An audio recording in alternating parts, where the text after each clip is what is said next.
पात्रा। बहुत सारे कानून हैं, उन कानूनों के हिसाब से देखिए मुझे बड़ा आश्चर्य होता है। अगर कोई गलत कर रहा है एक सेकंड ये दूसरा बीच में बोलते हैं तो पागल बोला जाता है। अब मैं तो मेरी बारी है, मुझे बोलने दिया जाए कृपया करके। देखिए अमीश भाई, मैं बड़े असमंजस में हूँ, संशय में हूँ। आप जरा मेरे संशय को दूर करिए अमीश भाई। देखिए वंदे मातरम बोलने से इस्लाम खतरे में आ जाता है, भारत माता की जय बोलने से इस्लाम खतरे में आ जाता है, मगर जब साहिल सिंह बन जाता है तो इस्लाम खतरे में नहीं आ जाता है। जब रफीक राहुल बन जाता है और कई वर्षों तक जाके एक लड़की के सामने राहुल बना रहता है, उस समय इस्लाम खतरे में नहीं आता है। मतलब साजिश है ना। मतलब रफीक राहुल बन जाता है और उस समय इस्लाम खतरे में नहीं आता है। 2 साल तक आप किसी लड़की को deceitful, quote unquote deceitful marriage की तरफ ले जाते हो तो वो किसी प्रकार से इस्लाम के खतरे का विषय नहीं बनता है। और जब वो लड़की अनजाने में शादी कर लेती है आपको हिंदू समझ करके, और थोड़े दिन बाद जबरदस्ती कनपट्टी पर बंदूक रख करके या टॉर्चर करके आप उसको मुसलमान बनने के लिए कहते हो, तब इस्लाम खतरे में नहीं आता है।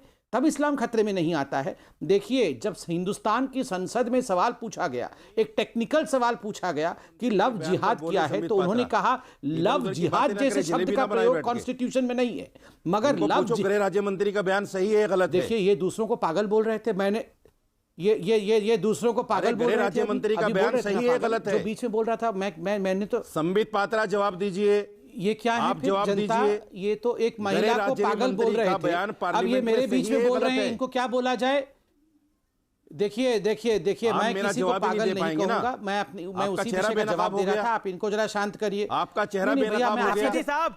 मैं आप जैसे लोगों का जवाब देता नहीं। पागल बोल रहे थे जो अब आप कुछ कैटेगरी में क्यों आना चाहते हैं? आतंकवादियों के समर्थक हैं, मैं उनका जवाब नहीं देता हूं। आप चुपचाप बैठिए, मुझे बोलने दीजिए। गृह राज्य मंत्री का बयान सच है झूठ है? गृह राज्य मंत्री ने जो बोला वही तो बोल रहे हैं। का बयान सच है झूठ है? आप तो ना सदन में हो ना किसी पार्टी में हो, सुन तो लो। गृह राज्य मंत्री का बयान सच है झूठ है, इस पर बोलिए। वही तो बोल रहा था। जलेबी मत बनाइए। मैं वही तो। अरे अमीश भाई पहले इनकी आवाज कम करिए। नाटक को सारी दुनिया जानती है। अरे अमीश भाई ये आतंकवादी बनाने वाले लोगों की आवाज को कम करिए। सिर्फ गृह राज्य मंत्री के बयान पर बोलिए सही है या गलत है? अभी एक महिला को पागल और न जाने क्या क्या कह रहे थे, क्योंकि बीच में बोल रहे थे। अभी इनके व्यवहार को देखिए, इनको क्या कहा जाए? पात्रा कोई जवाब? ये तो वो लोग हैं जो हिंदुस्तान के सारे मंदिर तोड़ना चाहते हैं। मैं जवाब दे रहा था अमीश भाई, पहले इनकी आवाज को कम करिए। हाँ अब मैं जवाब देता हूं।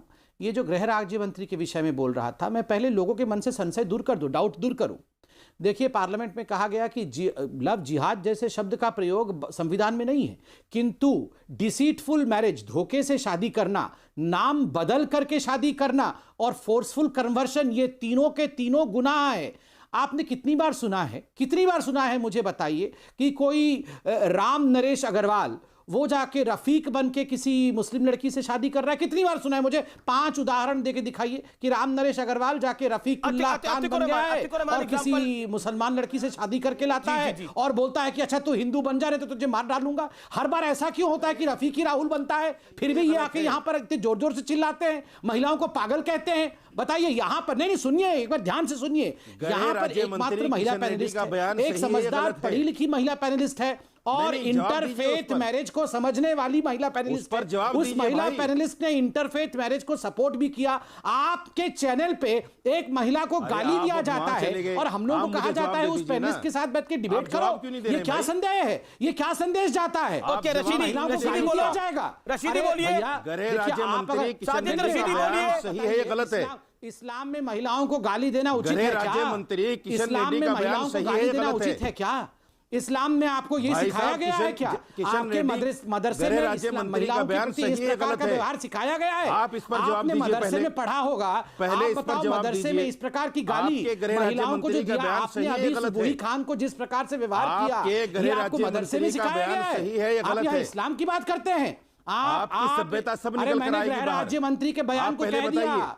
मेरे सवाल का जवाब पहले ट्रांसलेशन सीखिए। मेरे सवाल का जवाब आपको तो पता ही नहीं होगा अंग्रेजी समझ में आता नहीं होगा। मंत्री का बयान सही है गलत है? इनका आप जलेबी बनाएंगे, टेस्ट होगा। आप जलेबी बनाएंगे, आपको पढ़ना लिखना नहीं आता?